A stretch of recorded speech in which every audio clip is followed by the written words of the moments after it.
Hello and a warm welcome to Season 4, Episode 4 of Caribbean Football Weekly on SoundCloud and on iTunes. This is Nathan Carr speaking. Sam and Preston was unavailable this week, unfortunately, due to commitments in Jamaica. So myself and usual co-presenter Santokie Nagulendran were joined by two special guests to preview Trinidad and Tobago's two Hex World Cup qualifiers away to the United States on Thursday the 8th of June and away to Costa Rica on Tuesday the 13th of June. We hope you enjoy the show. We're delighted to welcome Kelvin Jack, former Trinidad Tobago international goalkeeper, onto the show. Kelvin, thank you for coming on. Oh, it's my pleasure. Okay, so let's get stuck into it then. Trinidad Tobago, they're in their World Cup qualifying campaign at the moment. They're kind of midway through the Hex, coming up to midway through. What have you made of what you've seen? What have you made of Trinidad Tobago in the Hex so far? We're 4 games in. They've picked up 3 points. Obviously, some big games coming up. I don't think we've done as well as I think we could have done. But mind you, we've played some some really difficult games. I think it's going to be really difficult for us to qualify. I'll be totally honest with you. I think it's going to be quite difficult for us. And these 2 games coming up are absolutely crucial for us right now. We've done some good things in the previous games, and we've done some really bad things in the previous games. We need that consistency during the game for us to have for us to get a positive result, because we do need a couple wins to really put ourselves in good striking position to qualify. So, Kelvin, the next 2 games are obviously away against USA and away against Costa Rica. So 2 very tough games for Trinidad and Tobago. Do you see them picking up any wins or any points in those 2 games? I'm not going to say it can't happen, because we've never beaten USA away from home. We've never beaten the US in the US. And I don't think we've beaten Costa Rica in Costa Rica either, if memory serves me right. This is going to have to change at some point. At some point, that is going to change. It's going to be really, really difficult for us to get 6 points from these games. I think the US could be slightly vulnerable. I saw that they played Venezuela last night. I just saw little highlights of the game. They are improving, the US. They have improved. With Bruce Arena back at the helm and so forth. So, and we're playing them in the US at altitude. That's good. That's going to play. That's going to be a factor, I think. But our players, we should be fit. We should be mentally strong to deal with that. We've been there for a while, training now, so we should be able to deal with it. But the US are definitely better than us. They are better than us. They're a better team than us. It's whether Dennis could organize us in a way to get a positive result. And a positive result is even a draw. If we could leave there with a point, I think that would be satisfactory. The thing is, I've been thinking, I've been looking at the fixtures, Carvin, and for me, I think if TNT are gonna finish 4th, I think probably fair to say top 3 is out of their reach. They need, for me, around 3 wins and a draw, something like that, which would put them on 13 points. Do you think, looking historically at where teams have finished in the Hex and in 4th place, do you think something around 12, 13, 14 points would be sufficient if they were? And obviously it's a big if, but if they were to reach that tally, do you think that would maybe be enough for them to go through to the playoffs? It may be enough. What I'm kind of hoping for is for Mexico to more or less beat everyone, and for there to be mixed results with everyone else. So everyone else, we're going to be within touching distance. I would like Mexico to run away with the group. I would love them to run away with the group. So eventually when we get to them as well, they may not have anything to really play for. So, we may have a chance getting something from them. But in saying that, I'm just looking at the fixtures here. We've got the US, we've got Costa Rica, then we've got Honduras in Trinidad. Then we got Panama away. Tough game. Tough game. We should be looking to be winning the Honduras game. I'm not even going to say Panama away is going to be 3 points. It's going to be a difficult game as well. That's why it's important to try to deal with the games that are in front of you right now. It's difficult. It's difficult for me to see us getting anything in the USA match. Really difficult. We have to be wary. The US starts the game really, really fast, and that was our undoing 12 years ago. We lost 1-0, in the US, and they started the game really quick, and they scored probably after 2 or 3 minutes or something like that.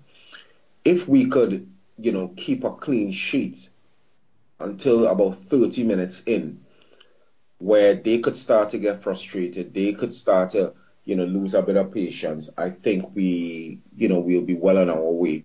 But if we concede early, I think it's going to be an uphill battle, because we're going to have to open up maybe and try to get a goal, and we could be picked off. They've got a really good young player, the US, the young 18-year-old. Pulisic, yeah. Oh, he's a really good player. I saw him in Borussia Dortmund's their last game of the season. I saw him, and my goodness me, he is going to be something special, in the CONCACAF region. He's a top player.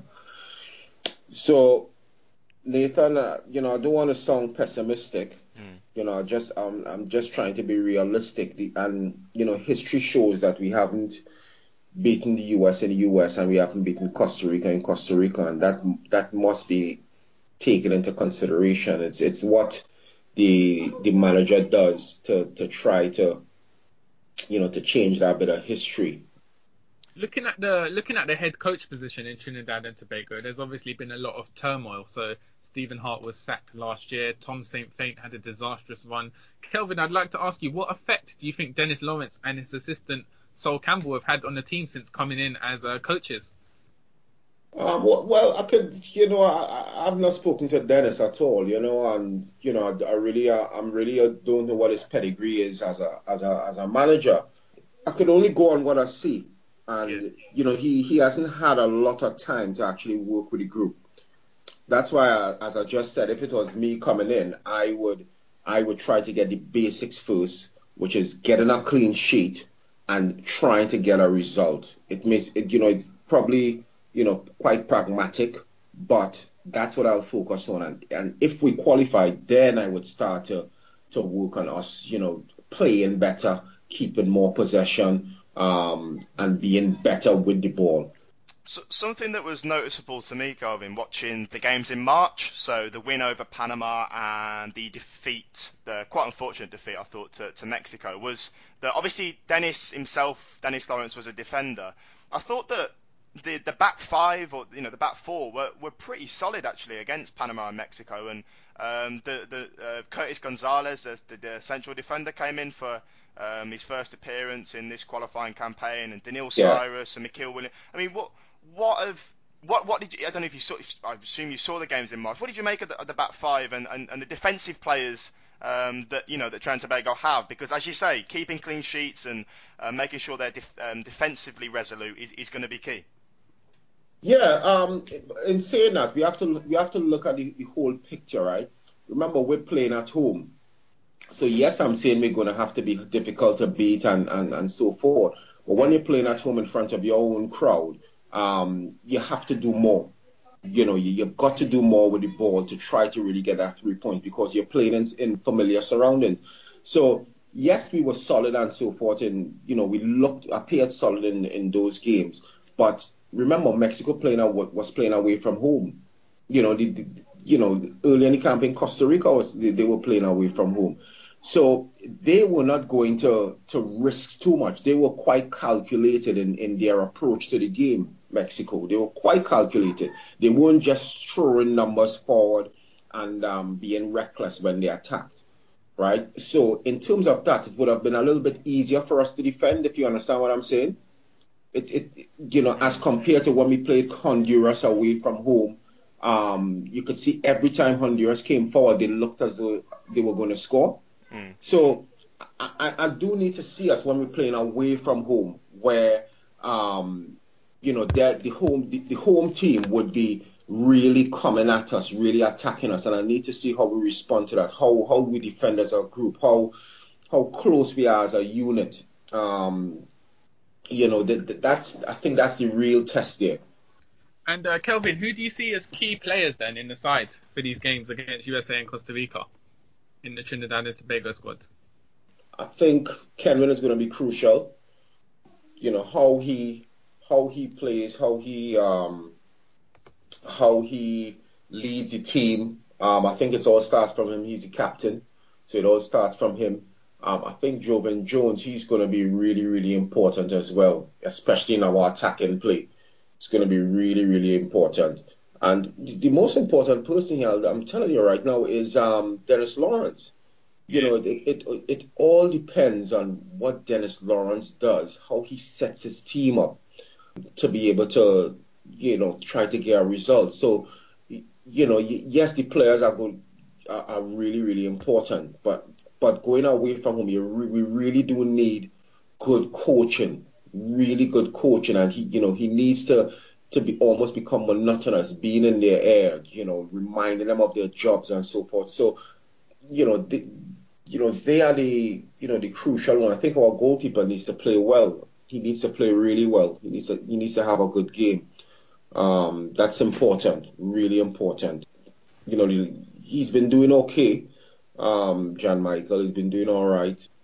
Maybe with a couple of the goals you look at, if you really want to be overly critical, you may be able to criticize him for a couple, but that's the life of a goalkeeper. But we do need John Michael as well to play, to have a really good 180 minutes in these games coming up. We could press you for your predictions for the games against USA and Costa Rica. What do you think the final scores will be? Oh man, listen. Everyone who know me, I say the truth. I honestly say the truth. It makes no sense saying something that you don't believe in and you don't think would happen. I'm not going to say something to be popular. I'm going to be truthful. I think it's going to be difficult for us to beat the US. I think it's going to be really difficult. They've been preparing. You also have to look at the preparation of these teams. Yeah, we haven't played a game. We have not played a game. The US have been preparing. They've been in camp. They've been working really hard. They've played a friendly last night. So they're going to be sharp. They are going to be sharp. We probably wouldn't win that game. In all probability, we wouldn't win that game. I think the US are definitely favorites. Against Costa Rica in Costa Rica. Again, Costa Rica are going to be favorites. I can remember going there a few years ago and, we were, hanging on for dear life. And, we had a much more experienced team with Dwight and so forth. Dwight in the team, that was massive experience. Still, John. It's very possible we could end up with 0 points in these two games. It's possible we could end up with nothing. But it comes down on the day. How we approach the game, how we set up for it, how we manage the game. It's far from impossible, far from it. But if there's any team I think we could get a win, I would say it's probably the US. I think they're a little bit vulnerable. I know they came back, they hammered Honduras, and then they drew with, I think it was Panama. But I think they're a little bit vulnerable. And if we could score first against the US, it could create a little bit of doubt. We could create some doubt against the US. But if they score first, they would be thinking, we have recovered, we're back, and so forth. And it could be it could be quite even more difficult for us. But I'm thinking the US and Costa Rica are favourites. They're favourites without a doubt. Also, another factor would be the USA have chosen Colorado to host the game, and obviously it's 5,000 feet above sea level, so that could play an effect on the Trinidad and Tobago, the players' fitness levels in that match. Yeah, well, I'm taking it for granted that they all fit. You've got to be fit. You're a professional footballer, playing international football. So you've got to be, you're an elite athlete. You've got to have superior fitness levels. So yes, I'm saying it could be a factor, but if you've got really good fitness levels, good concentration levels, you could almost nullify that advantage in a way. But it's going to be difficult, guys. Guys, it's going to be hard. It's going to be hard. Kelvin, it's been a pleasure. Thank you very much for coming onto Caribbean Football Weekly and talking to us. And let's hope that Trinidad and Tobago, that they can keep their Hex campaign alive. But thank you very much for coming on. Thank you, of Kelvin. course. Okay, take care, guys. Take care. Cheers. Bye. Thank you. Bye bye. In our second interview, we caught up with one of Jack's former teammates, Shaka Hislop, who played in the 2006 World Cup for the Soca Warriors and is now an analyst and pundit for ESPN. I started by asking Shaka about his general feelings on these two upcoming qualifiers.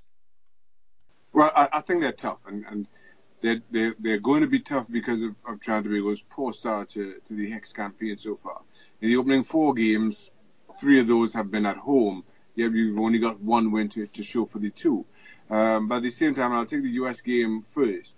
I don't think this is a great US team. Now, we discussed this on ESPN FC recently, and the point was, well, neither is this a great Trinidad and Tobago team. And pound for pound, talent-wise, US are better than Trinidad and Tobago. Experience-wise, the US are better than Trinidad and Tobago. But that's no different than it always has been.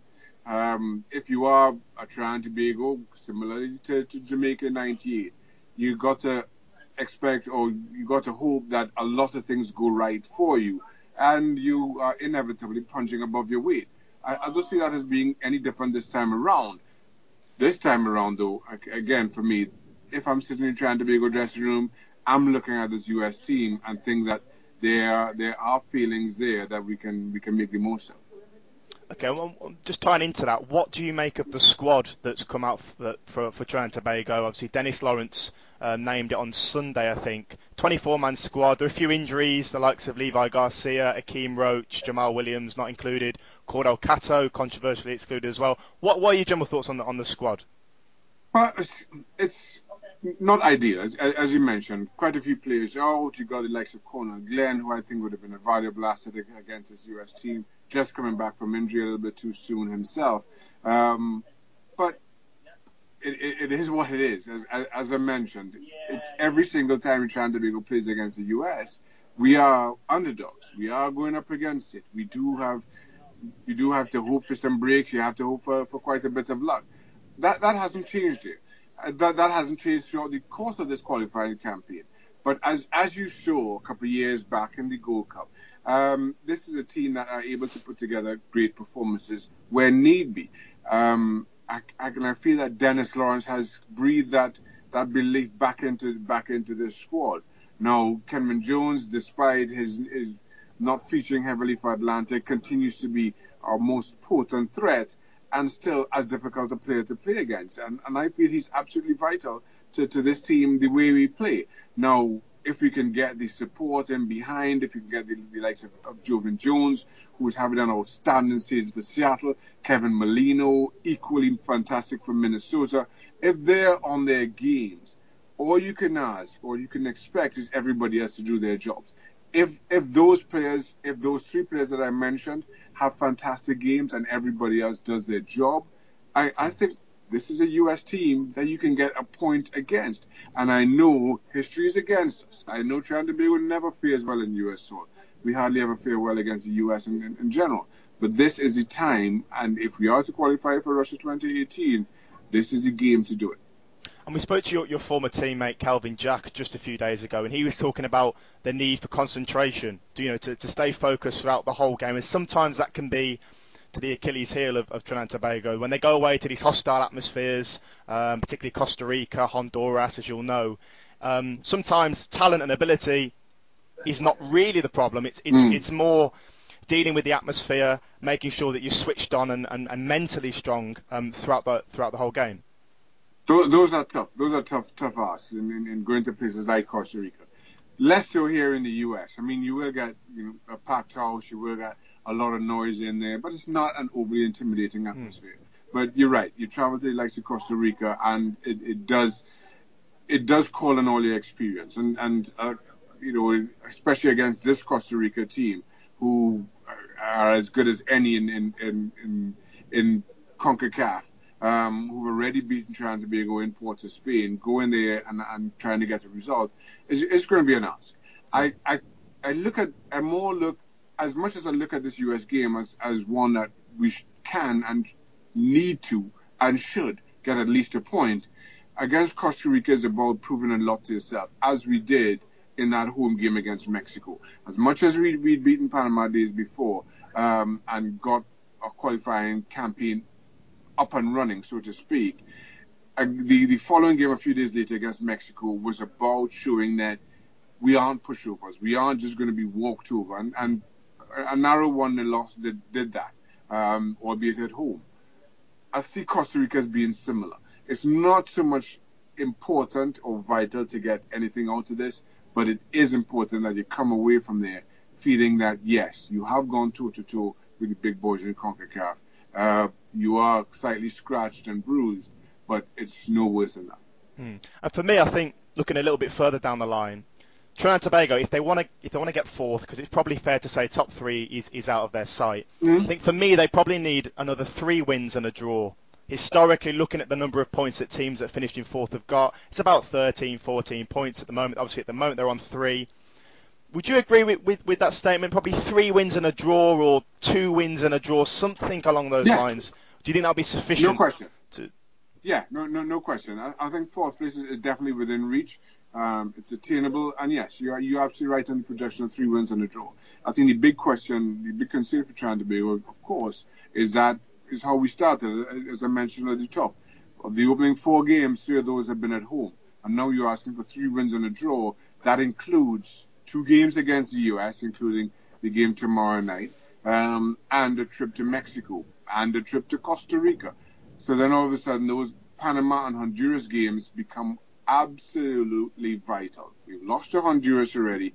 We've beaten Panama at home, but now we have to go to them. So yeah, it'll be a test. It's not going to be easy from here on in, but without question, if I'm sitting in that dressing room, I am fully confident that this is still well within our grasp. Can I press you for a prediction, Shaka, for either game? Or against the US, I'm going to go for a 1-1. Against Costa Rica, the realist in me says if we come away from there with a 1-0 loss and our pride intact and belief renewed, I'll be happy with it. But as an overly optimistic fan, I think this is, again, these are the moments that you have to go and turn history on their head. I don't see why we leave Costa Rica without a point as well. Thank you very much for your time. It's been a pleasure to have you on, and we appreciate You're welcome. it. No problem at all. Thank you. Take care. Have a good day. Bye-bye. And you take care, Nathan.